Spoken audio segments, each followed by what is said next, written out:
Narito na ang mga showbiz balita natid namin sa inyo this Tuesday morning.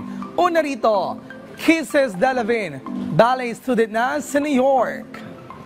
Mula sa pagiging PBB housemate, artista at beauty queen, ngayon ballet student na si Kisses sa isang prestigyosong ballet school sa New York.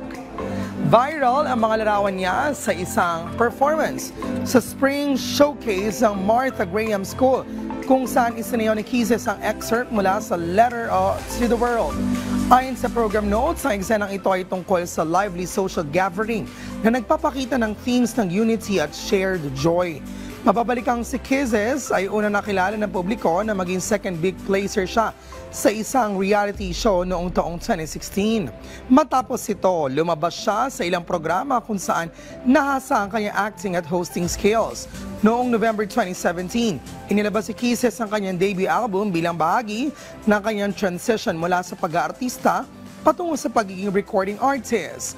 Noong 2021, kinatawan niya ang masbate sa Miss Universe Philippines pageant kung saan kabilang siya sa top 10 finalists. At ngayon, masayang maraming niyang fans nang muli siya makita matapos ang matagal na pagkawala sa showbiz at social media.